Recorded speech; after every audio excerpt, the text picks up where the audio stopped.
9:30, so I'm going to call the June College Senate meeting to order. So with that, the June meeting is the first meeting of the 24-25 academic year, which is crazy that we're already beginning the 24-25 academic year. So we had a big month between our May meeting and then now today, June. We finished our semester, we started summer session 1, and we had graduation. I have a shout out to Dan Frontera. I haven't seen him yet today, but what an amazing job as usual, and I want to thank him for all of his efforts and getting everything going for that. The balloon drop was awesome at the end. If you participated in graduation, a survey did go out to all faculty and staff that participated. So if you have any suggestions about how we can improve graduation moving forward, please fill that out like sooner than later so that we can get that information back to Dan and his team. So thank you to them. Also with June, we have ID and Juneteenth coming up. It's also the month of Pride.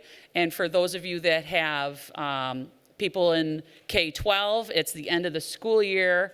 There's exams coming up, which I suppose is the only thing good about this garbage weather is that kids are still in school 9 to 3 and they're not completely sweating and overheating. So exams for my children start on Friday. And one of the reasons we're kind of going to be moving quickly today is I have a 5th grader, so that my last one of the 4 boys is moving up from 5th grade. So I have to be back at Hamburg for 5th grade moving up stuff.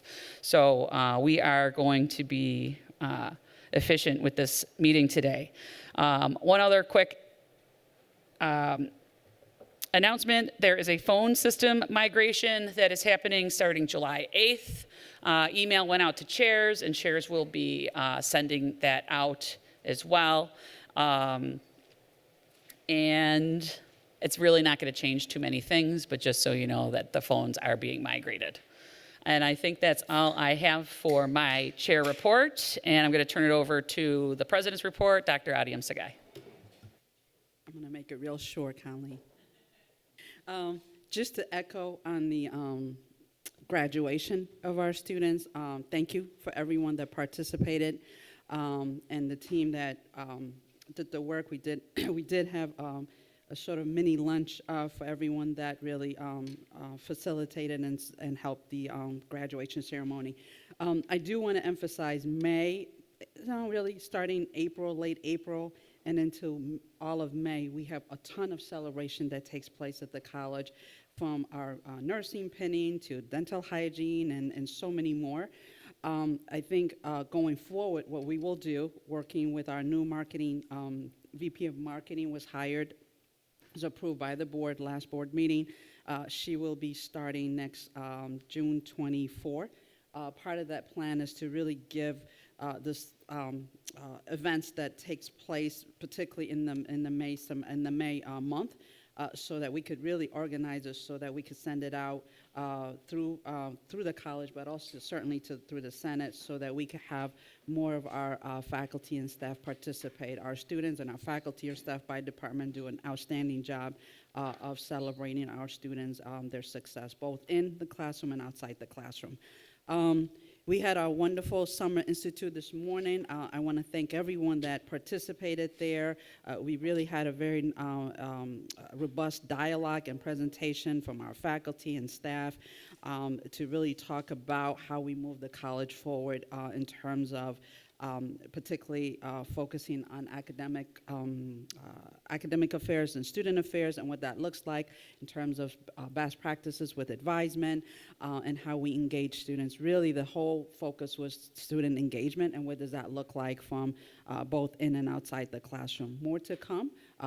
Today's institute was really a setup for fall, so we'll have a lot more during the summer to really build the fall in service to build on what we did this morning. That's about it, Colleen. Awesome, great, thank you. Does anyone have any questions at all for Dr. Sagai? All right, great. And yeah, all those celebrations are awesome, and I love seeing them on our social media. If you're ever interested in some of those things, they do pop up on our Facebook and our Instagram pages. So those are great places to check out other spaces our students are celebrated. All right, next up we have the approval of the minutes from the May 2024 meeting. Are there any questions or concerns? Are there any objections? All right, we're going to pass that by consent. Moving right along to old business, and we're going to start with our governance committee, Michael Rio. All right, governance has 2 items. We have a voting item today, an election, and we are welcoming new members who started terms on June 1st. So if you're a new member or returning senator, welcome to the Senate. Yep. So thank you, everyone that was elected and is beginning the next 1 to 2 year election cycle with us. So thank you and welcome. And I want to just, before we do the election, we're replacing Dave Uzinski today. I know Brian Millville mentioned it a little bit last month, but Dave is officially retired. Going to miss him. He was an asset to the college in more ways than one, especially outside of College Senate and governance. So he will be missed. But I do have his phone number, so I can call on him when I need to, especially if I need some numbers checked. So I'll turn it back to you, Michael. So 2 of the members on the executive committee are representing senators, sitting senators. We have the 1 opening, and we have 3 nominees who will each give a brief address if they are here in attendance, and then we'll have the vote. The ballots will be electronic. You'll receive an email from Senate Governance, and just choose your vote and keep us on the timeline to get out of here early. All right, so the nominees that we've received: Rosa Gonzalez, Amber Reinhart, Amy Spahn, and if there are any additional nominees, we're open to accept nominees at this time. Are there any other nominations for the College Senate executive team? All right, so with that, we'll move forward. Do we want to do some statements? We'll go alphabetical. Sure, sounds good. Do you want to moderate? Why don't you moderate? All right, 2 minutes. Alphabetical order. Is Rosa here today? She's out of town. Remember, All right, Rosa is out of town for a conference, so she's going to be unable to make a statement. I don't think she sent us any. Did we get anything in writing?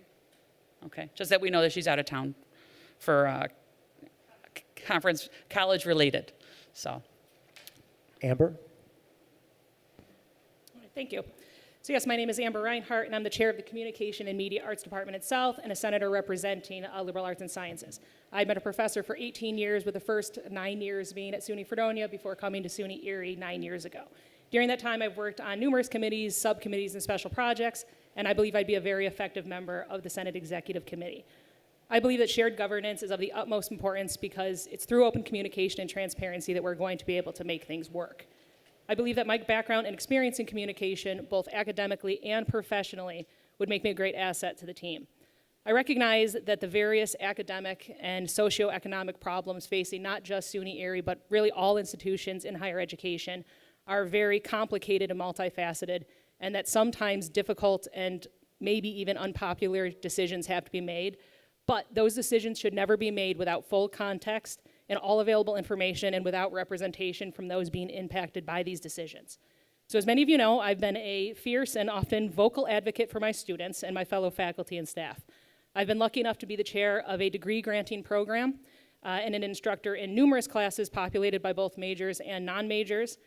And I'm able to work with most students over multiple semesters, which allows me to develop relationships with them.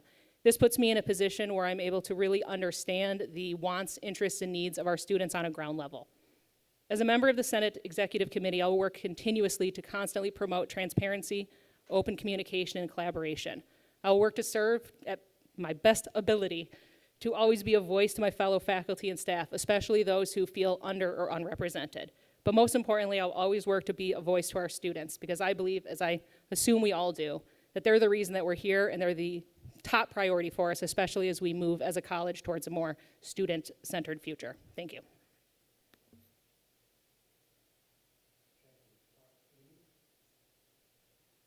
Oh, hi, everyone.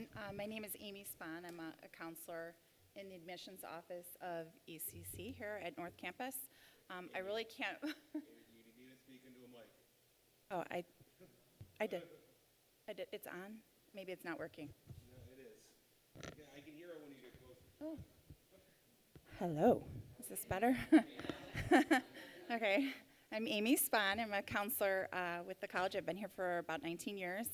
I have the pleasure of working for the admissions office right now.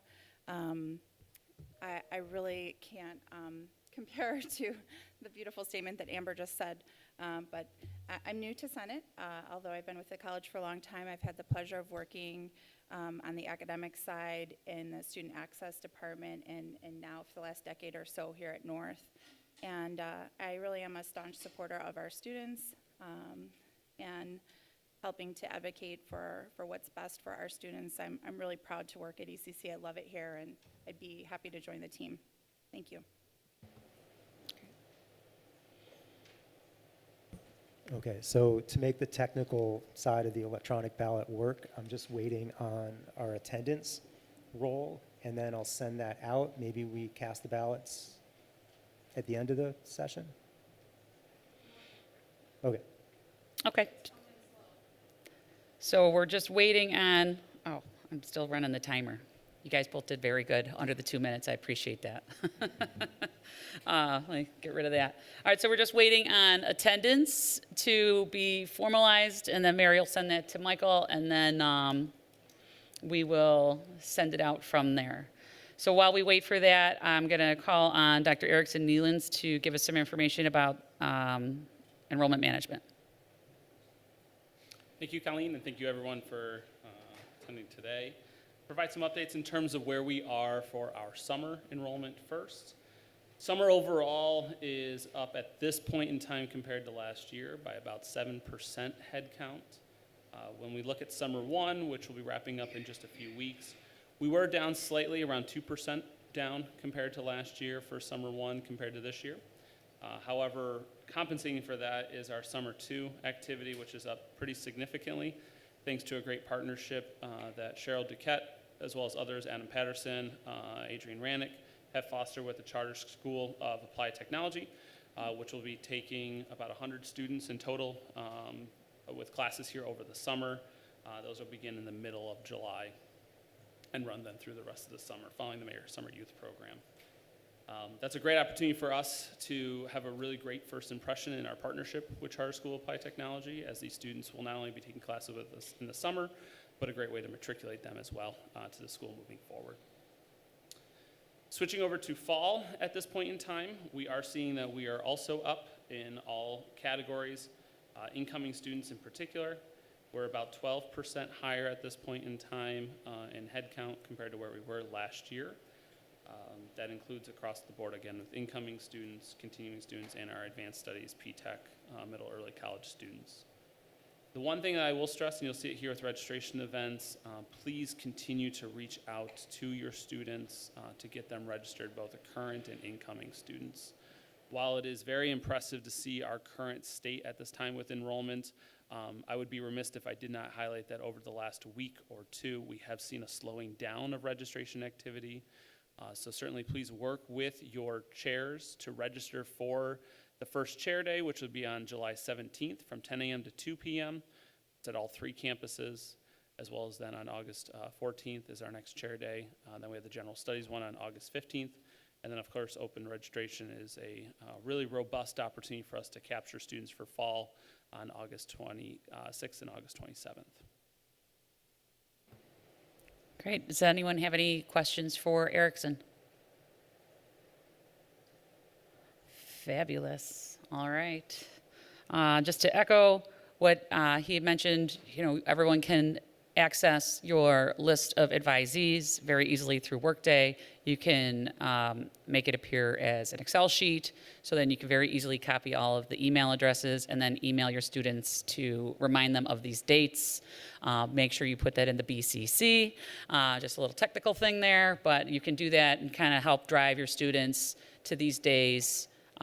There's information on the ECC homepage as well. You can even just copy paste it, shoot it in an email to your students to help drive this. How are we doing on attendance? Michael, you ready? Okay, so Michael, I'll turn the floor back over to you. So look for electronic ballot in your email, choose a candidate. There are 2 positions, but we're only filling 1 at this time. Please only select 1 nominee and send it to us. Should have the results momentarily.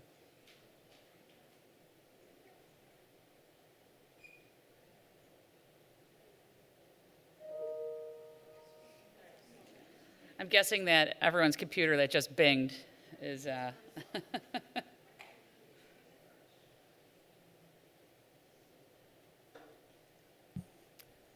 There's a 2-minute time limit on casting your ballot.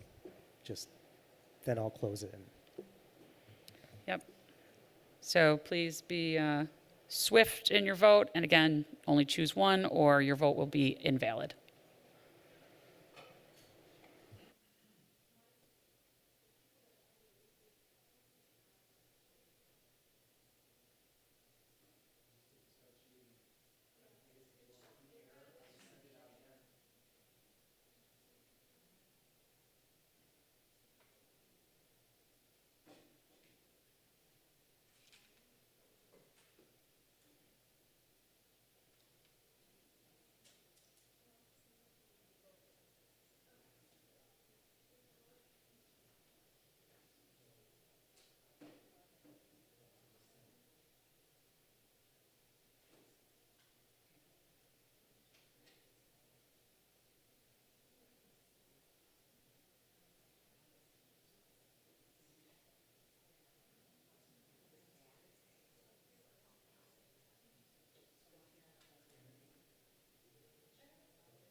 So while we're figuring out the voting, I'm going to have Sabrina update us on Academic Integrity Task Force that's under Academic Standards Committee. Okay, well, I'll just keep it short and sweet. So most of the last meeting was spent finalizing the best practices. We're sending it out to the members over the summer for some wordsmithing. So hopefully that's going to be done first thing in the fall. And in the fall, moving on, we're going to be looking at revising the policy and also on the education piece and on some boilerplate templates that you can use for academic integrity in your syllabi. Awesome. Thank you, Sabrina. The NA subcommittee met. Where'd it go?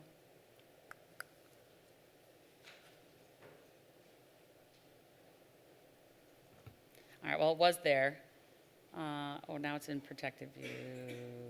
There we go. NA subcommittee met yesterday, and we're starting to make definitions for what is considered never attends for all the different modalities that are offered at the college. So online, hybrid, and seated classes. Again, nothing is set in stone right now, but we're trying to get the definitions and things established so that when the fall semester begins and we do the 3-week rosters and the never attends, everyone has a little bit more of an idea about what's going on. So never attended in a seated course is defined as a student never physically attending per the instructor's attendance log, right? So some of us have physical rosters, some of us have notebooks, some of us use Quickly. So per the attendance log that instructors use. Some people do like a little opening quiz, whatever they do. Hybrid course is similar. They've never physically attended the course and has not participated or contributed in any course material, which is defined later with an asterisk. In an online course, student has not participated or contributed in any course material. So course material is going to be defined as the participation in either a discussion board, a quiz, an assignment, some sort of graded component of the course, a survey, etc. All right, logging into a course is not going to count as attendance. We've had issues with that in the past where you just look, if a student logged in, we say they attended, but then they've actually never done anything else in the course. So even opening up a document is not going to count as attendance. They need to actually do something. And once we get to opening day, we'll have some ideas of things that you can do. This committee is going to work on little templates that you can just kind of copy paste into your course, like a little introduction discussion board, right? I do a syllabus quiz first so they can figure out how to do quizzes on Brightspace, but also as a CYA for myself that they read the syllabus. And so later in the semester, if I get asked for extra credit, I say, well, it's in the syllabus. I didn't see it in the syllabus. Well, you answered that question correctly on the quiz that you took, January 10th or whatever it is. So different options that we can have available to our students. And again, we'll have some templates that instructors can just kind of lift and throw in their courses to make that easier. And then lastly, student reinstatement into a course due to a reporting error is going to require some sort of proof of attendance from the instructor. We haven't really had anything official in the past. It's usually just been an email. So we're developing a form similar to like a grade change, right? Student name, student ID, reason why, and then the instructor and the dean will have a discussion, sign off, and then we'll send it to the registrar's office, because that's not fair to put that on the registrar's office either. All right, so it'll be a conversation with a document that we can then use as assessment, because we all love assessment, right? And we can follow those students who got let back in due to some sort of error and how did they fare in the class, right? So we'll be able to follow that a little bit more precisely.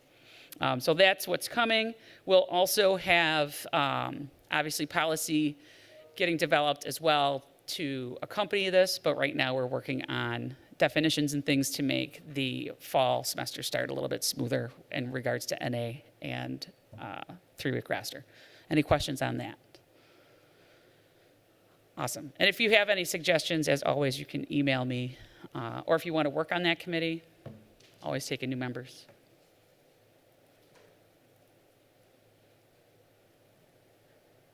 Ready? All right, I'm going to turn it back over to Michael. Congratulations, Amber. Looking forward to seeing you on the executive committee. All right, congratulations, Amber.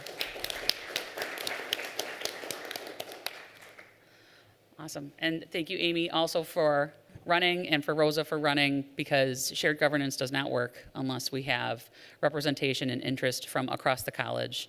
And membership to Senate Executive Committee is always rolling. We'll have more next year as well. So we welcome everyone to participate. And even if you're not on Senate Exec, we do have committees that report to Senate Exec, and everyone's input and things are always welcome and appreciated. General education. Oh, Afternoon, everybody. So as you can see, the first piece of business that we've got on our agenda is a motion to approve a new ILO. It's called Diverse Perspectives and Values. Just as a reminder, the rationale here is so that we have an ILO that aligns with the new SUNY DEI SJ knowledge area outcome. This ILO is a combination of two other ones in part, that is the ethics and values and global perspectives ILOs. The reason being that the two of those things combined actually gives us a way of being able to assess on a local level the way that we are teaching and the way that our students are hopefully learning that subject matter. You have it up there. Colleen, did you want to say anything about this? I assume there's a vote, right? all right. So, Andy, would you like to make a motion to approve the new SUNY Erie ILO? I'm still not a voting member. Can I do that? Pat Ryan would like to make that motion. Thank you, Pat. Motion. Appreciate it. And I saw Derek raise his hand to second it. So the motion is on the floor. Any questions or discussion for Andy regarding the motion to approve this new ILO? Any objections to approving this new ILO? All right, we are going to say that this new ILO has been passed by consent, and thank you very much. And thank you to the Gen Ed Committee for all of your hard work working on this. They did come and they presented it last month to make sure we all had the information, and now we'll be able to move forward for that for the fall. All right, thank you, everybody. Real quickly, I'd like to make sure everyone knows how to get to where this information and everything else generated by the General Education Committee is. It's real simple. Go to my ECC, from there, Governance and Planning. Once you're at Governance and Planning, General Education Committee is all the way over to the right, as you can see. This is really a repository for all of the documentation and other things that we produce as a part of what we do every single semester. As you can see right now on the overhead, we've got the general documents listed there. The ones that are going to be the most useful are the second and third up from the bottom. Second up from the bottom is a current spreadsheet that shows where all of the courses that have been accepted for SUNY general education requirements align with those requirements. And then the third up from the bottom is the handout that was going around earlier today.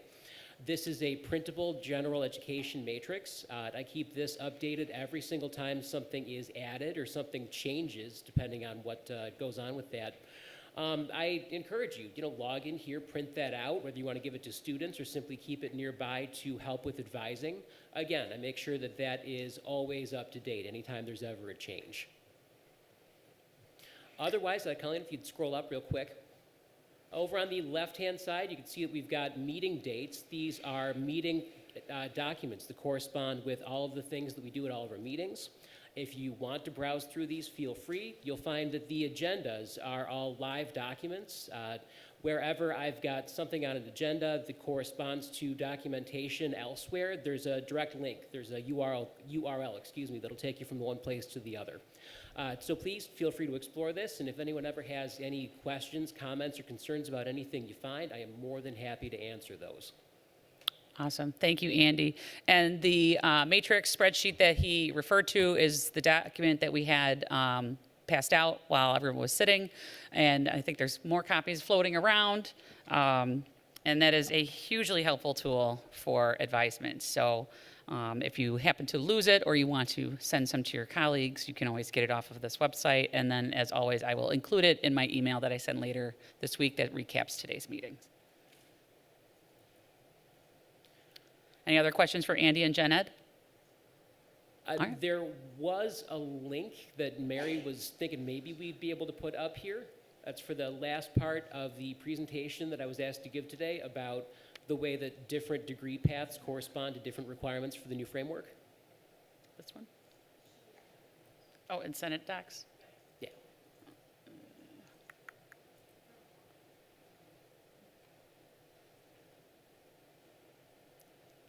Got it. Wonderful. Okay, so thank you for that. I can't remember all these things myself. However, I was lucky enough to find at the SUNY website, there exists a fairly simple table that lays out the way that the various different degree types correspond to different sets of requirements for the new framework. As you can see, at the top, we've got the Associates in Occupational Studies, or AOS. Follow that across, you can see the way that there are not necessarily any SUNY general education credits associated with it. However, that would need to include the 4 embedded of the core requirements, as well as the SUNY, 4 embedded minimum or required knowledge and skills areas, and the 2 core competencies. Follow that down for the Associate in Arts, AA, we would need 30 general education credits, 7 of 10 of the knowledge and skills areas. And finally, after that, the 2 core competencies, everyone needs that, it doesn't change. Then going down, again, you can see the way that these things are relatively consistent in some ways, but in others do change. Again, particularly for our applied sciences and AAS degrees. All right, great, thank you. Again, if anyone wants to see this more closely, email me. I'd be more than happy to send you a direct link to the resource as it exists at the SUNY website. All right, beautiful, thank you, Andy.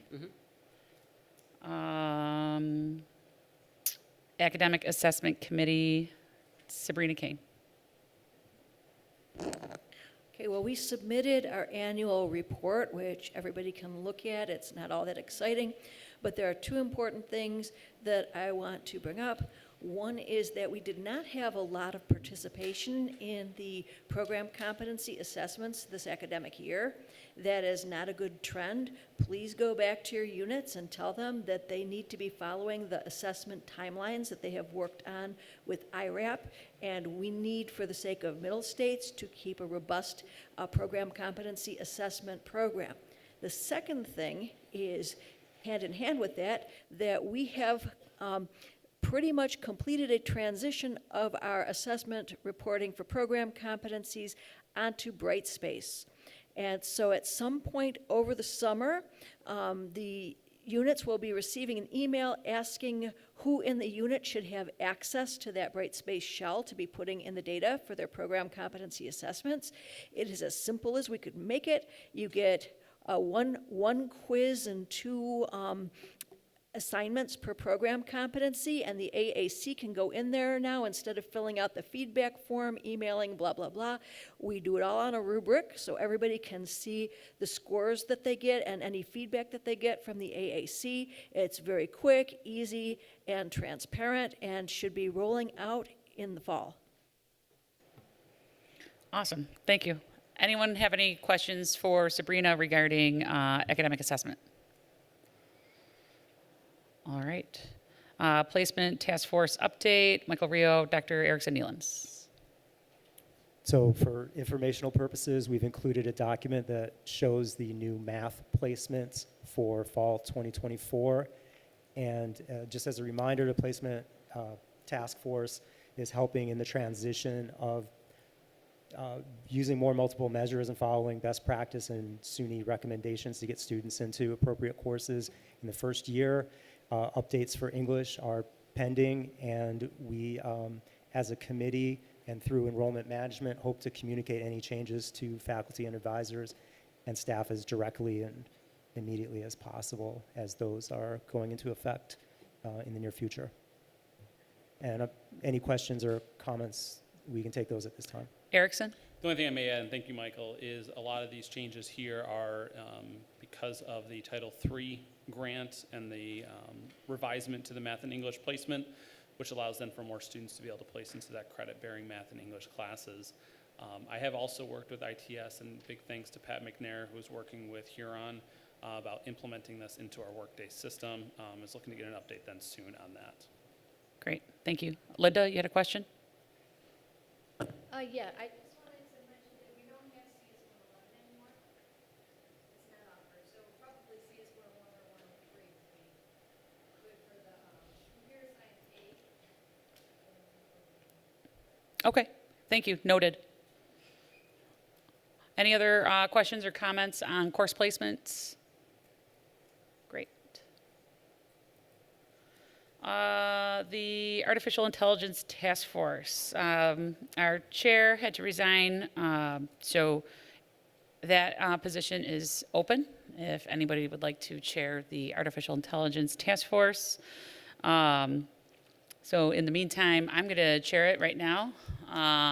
So we have 2 new members. They are students, so we're very excited about that, to have student participation. And per the Senate bylaws, we need to approve new members to committees. So I need a motion to approve 2 student members. The student members are Omar Youssef and Amir Johnson. Jason Perry, thank you. Second.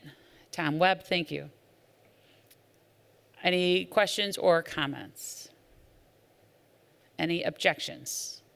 Okay, we are going to pass this by consent, and congratulations to the 2 student members. We're looking forward to their input, and hopefully they'll probably teach us more about AI than we ever dreamt we would know.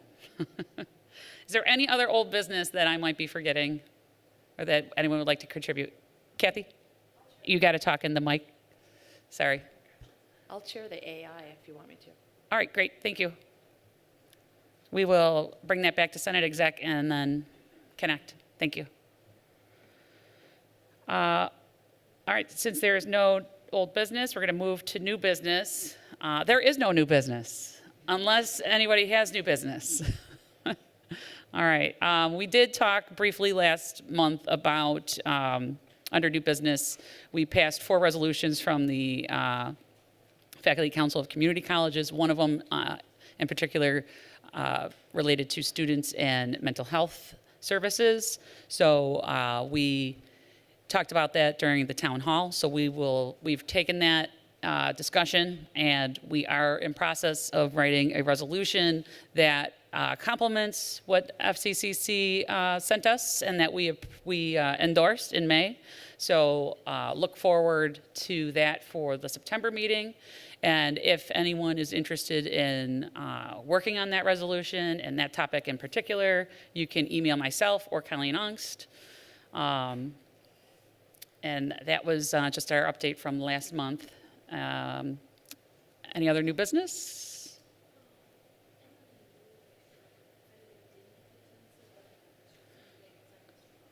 All right, and then just a housekeeping item.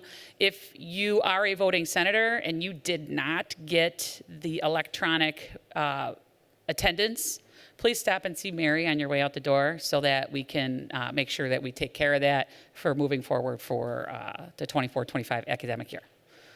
All right, so with that, I am going to close the public portion of our meeting. Thank you, everybody, for coming in. Appreciate it. That's how we get business done, is by participation from our faculty and staff. So thank you for coming, and then I'll see you all in September, but probably August. But we'll see you back for College Senate in September. Thank you very much.